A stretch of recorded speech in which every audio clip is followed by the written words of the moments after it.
In our last episode, we discussed how the ancient Greek city of Athens rose to power around 500 to 450 BC. Athens' domination over ancient Greece began a domino effect that would begin with 300 soldiers marching into a sleeping city, trying to take it over before anyone could notice, ending in all-out war between two Greek superpowers.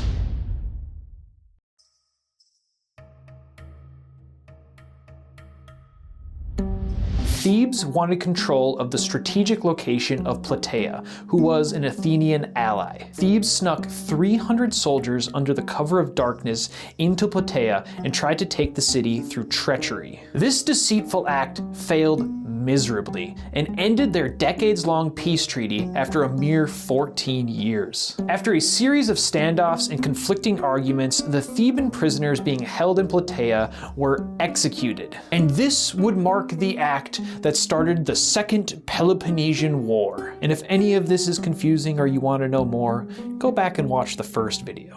So, my dear viewers, we must ask the question, what happens next in our story? At the end of our last episode, the city of Plataea had just finished executing those aforementioned Theban prisoners and evacuated everybody unfit for a siege to the city of Athens. Athens was horrified to hear the news of the prisoners' execution and knew that war with Sparta, Thebes, and the rest of the Peloponnesian League was inevitable. This was a big war with a lot going on, but right now, we're only interested with what happened at Plataea. During the third year of the war, Spartan king Archidamus finally marched his army on Plataea. He set up his camp in full view of the city, but before he could begin devastating the countryside, an envoy had reached his camp. The historian Thucydides, of which this whole story comes from, recounts what the envoy might have said. Archidamus and Spartans, in invading the Plataean territory, you do what is wrong in itself, and worthy neither of yourselves nor the fathers who begot you. Your countrymen, after freeing Greece from the Persians, with the help of those Greeks who were willing to undertake the risks of the battle, fought near our city, and offered sacrifice to Zeus the Liberator in the marketplace of Plataea, and calling all the allies together, restored to the Plataeans their city and territory, and declared it independent and inviolate against aggression or conquest. Should any such be attempted, the allies present were to help according to their power. Your fathers rewarded us thus for the courage and patriotism that we displayed at that perilous epoch. But you do just the contrary, coming with our bitterest enemies, the Thebans, to enslave us. We appeal, therefore, to the gods to whom the oaths were then made, to the gods of your ancestors, and lastly, to those of our country, and call upon you to refrain from violating our territory or transgressing the oaths, and to let us live independent, as your ancestors decreed. Alright, to explain all that, about 50 years ago, the Spartan general Pausanias led the Greeks against a Persian invasion, and a decisive land battle was fought at Plataea. That very Spartan general, Pausanias, stood in the Plataean marketplace and decreed that Plataea forever shall remain independent. He stated that this city is sacred. He claimed that any aggressor who dare threaten this city would face the combined wrath of all of Greece and their gods. And now, here stand the Spartans, ready to devastate Plataea's countryside and lay siege to the city. Not only that, they are allied with Thebes, Plataea's bitter ancestral enemy. They come and make these decrees with no honor and no shame. Facing this history, King Archidamus is recorded as saying thus: "We Spartans seek to liberate Greece once again. This time the enemy may be Greek rather than Persian. But Athens has become just as tyrannical, just as dangerous.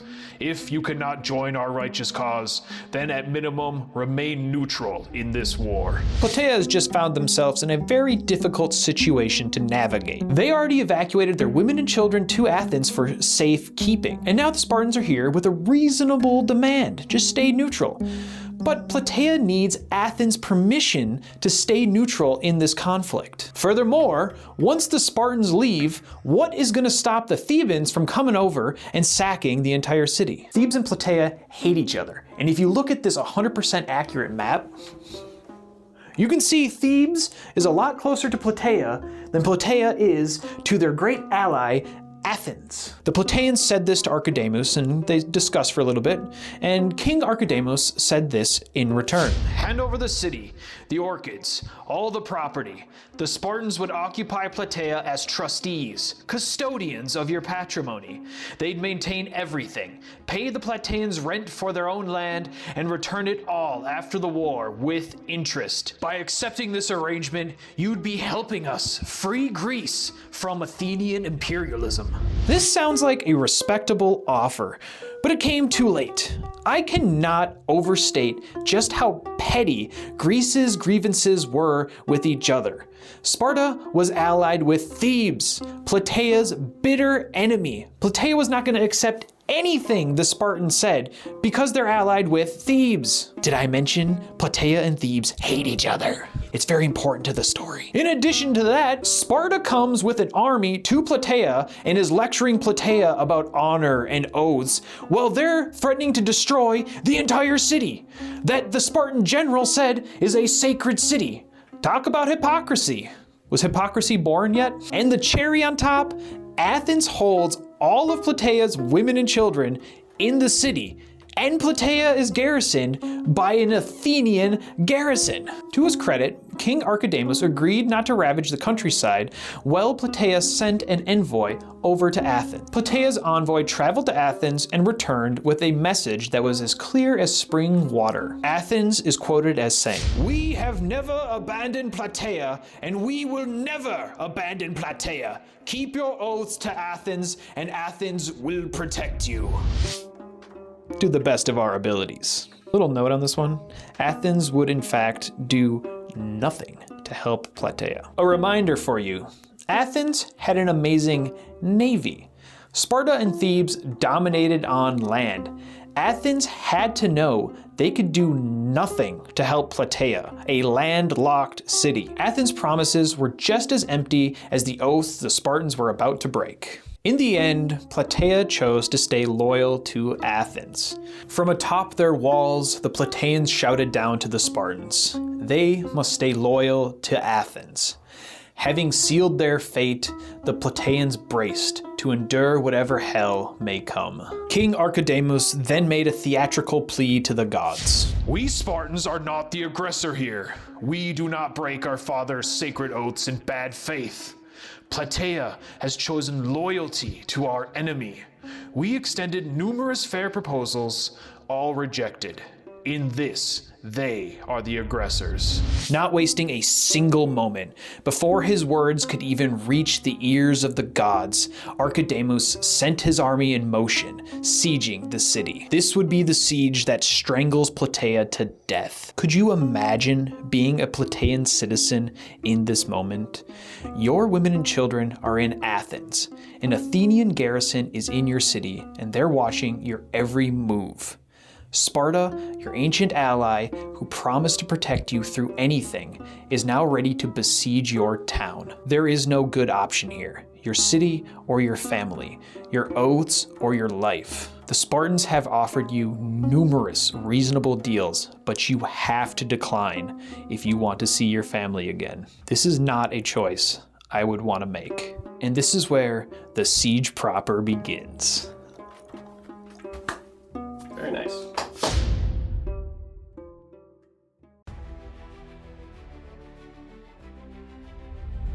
So me being Professor Siege Captain, me being the Siege Captain, sieges are a special interest of mine, a hyperfixation, if you will. So all that stuff we talked about before is just so that we could get here to talk about the Siege of Plataea. And the first thing you need to know about the Siege of Plataea is just how long ago it happened.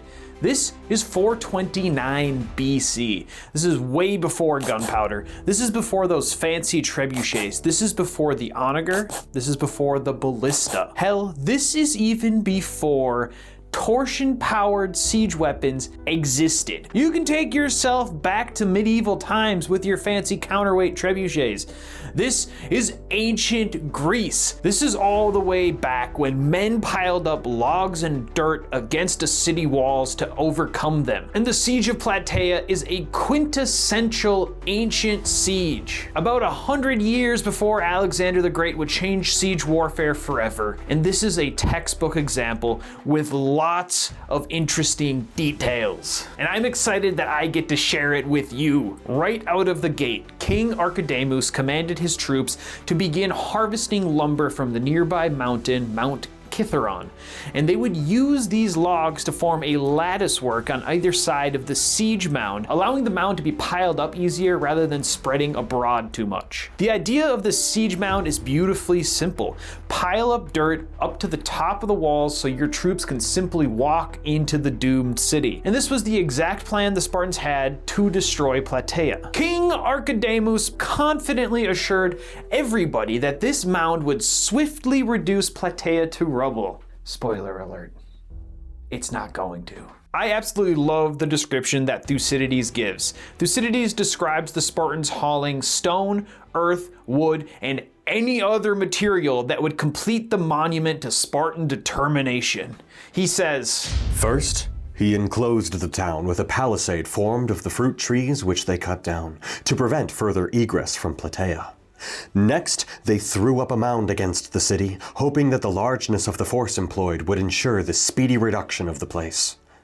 They accordingly cut down timber from Kithaeron and built it up on either side, laying it like a lattice work to serve as a wall to keep the mound from spreading abroad, and carried to it wood and stones and earth and whatever other material might help to complete it.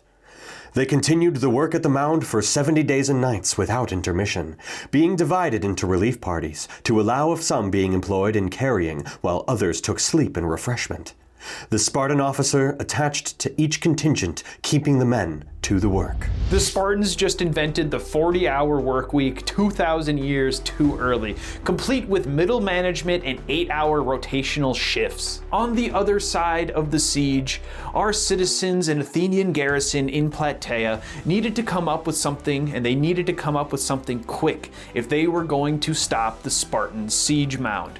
The first thing they employed was cannibalizing their buildings inside their town to build their wall taller in front of where the Spartans were building their mound. They even covered this temporary counterwall in animal hides to help ensure that the Spartans couldn't burn it down. Covering structures in animal hides was a common tactic in ancient Greece. You could see the animal hides on siege towers, battering rams, and temporary counterwalls. It was a widespread tactic used to stop your wooden structures from being set ablaze.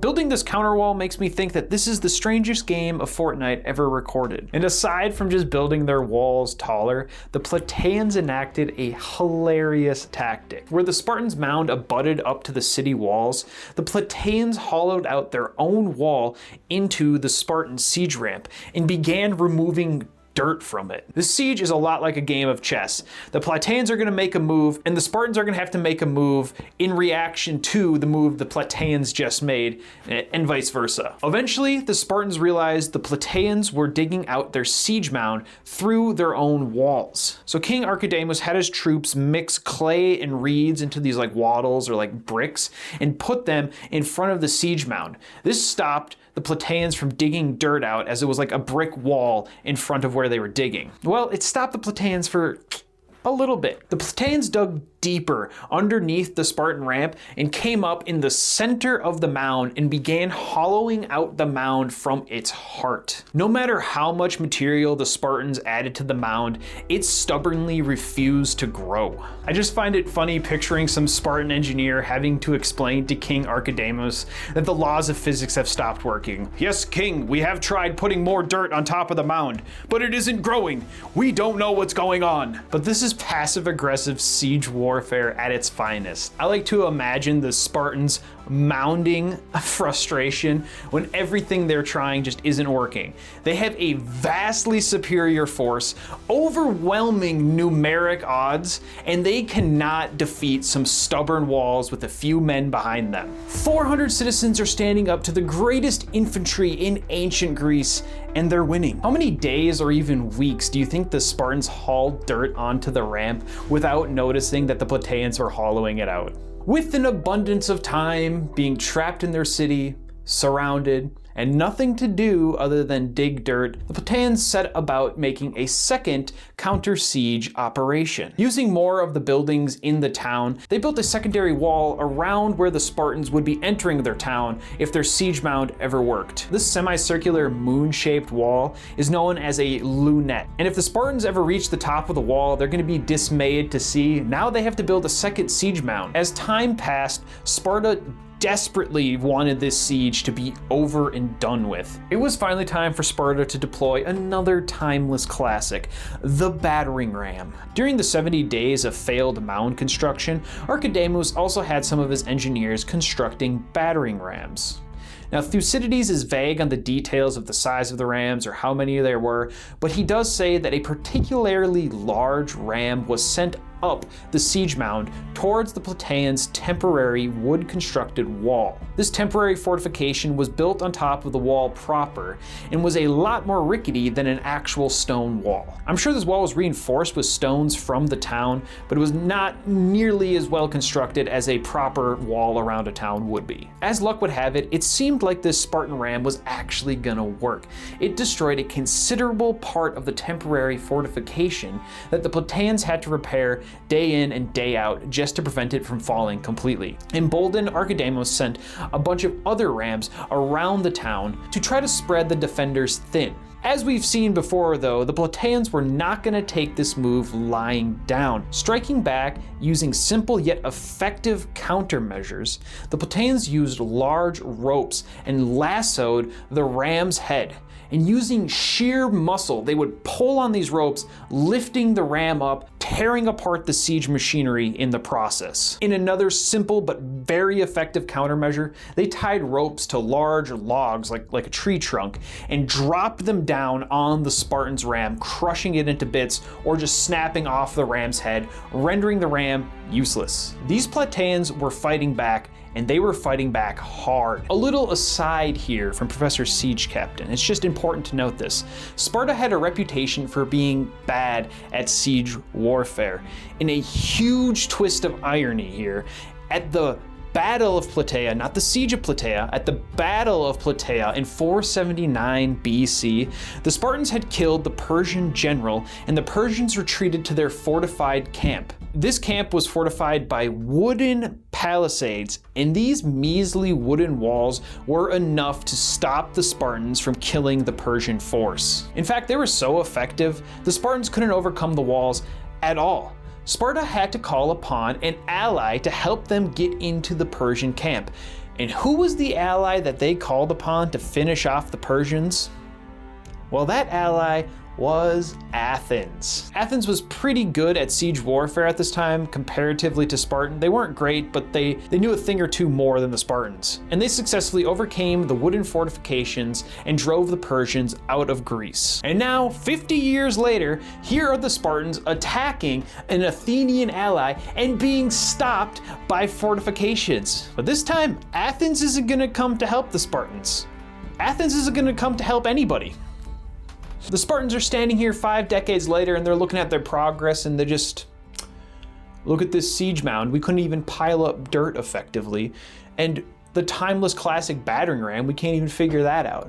Imagine how demoralizing that would be to the Spartans. The Plataeans are probably atop their stone walls shouting at the Spartans like, "Your own grandfathers needed Athenian help to finish the battle fought on our very soil." In one final attempt to break the city, King Archidamus would try to employ the power of the gods, specifically the god Hephaestus. I don't think I could possibly describe this better than Thucydides. Thucydides writes, After this, the Spartans, finding that their engines effected nothing, and that their mound was met by the counterwork, concluded that their present means of offense were unequal to the taking of the city. and prepared for its circumvallation. First, however, they determined to try the effects of fire and see whether they could not, with the help of a wind, burn the town, as it was not a large one. Indeed, they thought of every possible expedient by which the place might be reduced without the expense of a blockade. They accordingly brought bundles of brushwood and threw them from the mound, first into the space between it and the wall, and this soon becoming full from the number of hands at work, they next heaped the bundles up as far into the town as they could reach from the top, and then lighted the wood by setting fire to it with sulfur and pitch. The consequence was a fire greater than anyone had ever yet seen produced by human agency, though it could not of course be compared to the spontaneous conflagrations sometimes known to occur through the wind rubbing the branches of a mountain forest together. And this fire was not only remarkable for its magnitude, but was also, at the end of so many perils, within an ace of proving fatal to the Plataeans. A great part of the town became entirely inaccessible, and had a wind blown upon it in accordance with the hopes of the enemy, nothing could have saved them. As it was, there is also a story of heavy rain and thunder having come on, by which the fire was put out and the danger averted. Sparta's apocalyptic conflagration was snuffed out by some divine rains called upon by Zeus himself. This marks the second time Plataea was saved by rain. The first, of course, being when the Asposis River flooded and the Theban relief force was heavily delayed getting back to Plataea. And it wouldn't be the last time that the Plataeans were helped by some rain. Foreshadowing. After watching their inferno be turned to ashes, their mound amounting to nothing, and even their battering rams failing, Sparta still did not give up. With even more vigor than the first time, the Spartans began rebuilding the siege ramp, building bigger battering rams. They started building siege towers. I don't even know where they learned about siege towers. I'm kidding. The Spartans did give up. Well, depending who you ask, they didn't give up. If you ask the Plataeans, I'm sure they're not going to say Sparta gave up. Sparta just changed tactics. What follows is natural siege progression. This siege is kind of a textbook example of how sieges took place in ancient Greece. Step 1, try to take the city through treachery. The Thebans did that, it failed. Step 2, try to negotiate. Sieges are time-consuming and costly. Nobody has time for that, so try negotiating. The Spartans did that, and the Plataeans stayed loyal to their ally, Athens. So they moved on to step 3, which is you try to take the town through a direct assault, or what's called an escalade. Basically going up and over the walls with your troops to try to swiftly reduce the town. King Archidamus promised that the mound would swiftly reduce Plataea to rubble.